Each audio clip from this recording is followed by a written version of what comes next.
Now, the third important thing in your answer writing is how to structure an answer, how to organize an answer. The students often ask me, do examiners look for structure? Do examiners consciously look for how answers are organized? My answer is no. An examiner does not consciously look for organization, but an organized answer always looks very nice. It always looks very complete. There is a sense of balance in the answer where even if I'm not consciously looking for an answer which is structured, but the appeal is always better than an answer that is not structured. It's something like when we talk to a person, we may not consciously look at what he puts on or what type of ideas he has. I may not consciously search for it. But if the person is well dressed, is good in terms of his presenting himself, uses appropriate language, there is a general feel good about him, even if I do not know why it feels good to be in company of such people. So that is the whole idea about good answer writing techniques. Let the answer you write, okay, follow some process, follow some structure, follow a method. Even if the examiner is not looking for it, obviously, the answer will always be good to impress him in the long run. So the third very important aspect of answer writing is how to structure or organize your answer. Now, I divide the answer under 4 broad heads. The first part of the answer is the introduction. This is where you begin the answer. And I'm talking about geography answer, where typically a long answer is 30 mark or 25 mark maximum. So that's around 300 words or 250 words. So I'm looking at a 3-page answer, okay, maximum answer. Now in a 3-page answer, your introduction cannot be okay, half a page or 2 paragraphs.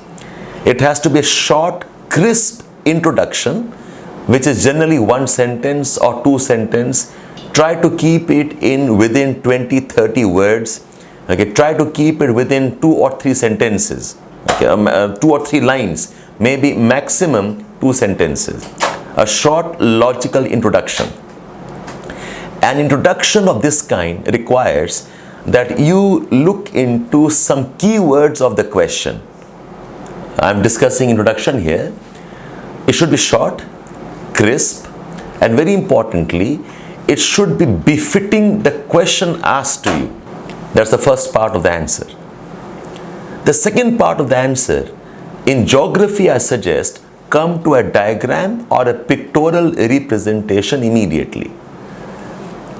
After the first 3 lines or 4 lines, devote about 1/4 or maybe 1/5 of the page for a short pictorial depiction.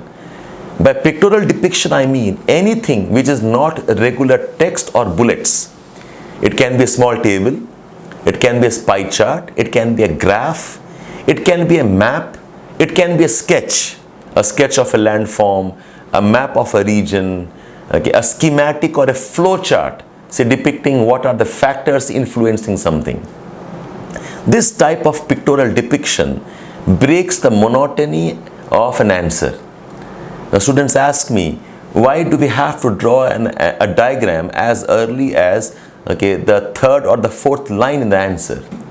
My reasoning is, diagrams and maps give you extra marks. And if you postpone drawing to the later part of the answer, it's always possible that you probably forget drawing, or in time constraint, the urge is to move on to another answer rather than drawing the answer for that question. So as early as possible, force yourself into a small diagrammatic depiction. So that's the second part of your answer. The third part of the answer is the main body, which is hardcore geography. Now this should occupy around 70 to 80% of your answer. If it is a 200-word answer, then this body should be around 140 to 160 words of your answer. Now this body is hardcore geography. What I mean by hardcore geography, as in use geographical concepts, link it to geographical principles, bring in geographical analysis. By geographical analysis, I mean relate the concept to some factors. Invariably, when you talk about factors and discuss why and how of anything, it becomes analysis. You can have regional comparison. Say a question demands, talk about the problems related to, say, rural development in India.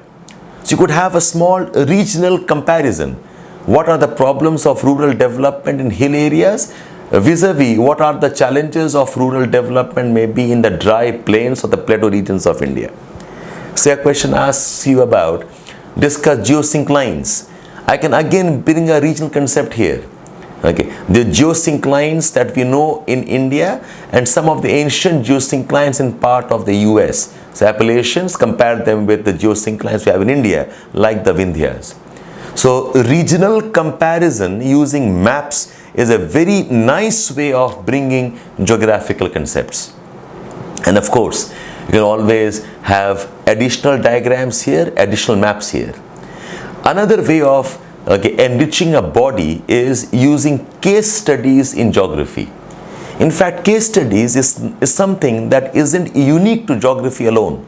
Case study is something that humanities use to illustrate, to give examples. All humanities subjects where an argument has to be made credible by examples, all of them use case studies. So geography too should use examples and case studies. Now, what's the difference between example and a case study is, an example could be one word example, but a case study is 2 or 3 lines explaining or describing what may have happened. For example, say we are discussing the problems related to inequalities, and I can have a small example like inequality in northern plains of India. You can stop there. But when it's a case study, you have a small heading, inequalities of northern plains, and write a few lines of problems in UP, and problems in Bihar, related to problems related to water problems. So 3-4 lines with some facts, data, maybe some numbers or reports you can quote. That becomes a case study. So I repeat, how do you bring hardcore geography as a part of the body of the answer? Use geographical concepts, bring in geographical thought, related to principles of geography from paper 1, link it to discussing some of the factors or analyze the how and why again around geographical concepts, have a region-based comparison, and use case studies. This is how answer which might look like a GS answer, which might otherwise look like a very general answer, can now become a geography answer. The 4th part of the answer is your conclusion. So we have introduction, we have a diagram, we have the body. The 4th part is the conclusion. Now the conclusion can include 2 things. One is bring in the applied aspect wherever possible. Applied aspect in terms of water management, in terms of disaster management, in terms of forest issues, in terms of tribal issues, rural issues, trade, infrastructure. There's the applied aspect. In fact, all physical geography now have applied geomorphology, applied climatology, applied oceanography, and so on. Environment is a very rich area where you can bring in applied dimensions. And the next component of a conclusion can be link something with India. End of the day, all of this is going to be relevant to what you do in India and Indian development context. So regional planning issues can be a very important way of linking Indian aspects. So that's more or less the crux of what a good answer in geography should look like. I can demonstrate this using a couple of answers. You may look up the following video to understand how this actually looks like in your answer writing. Thank you.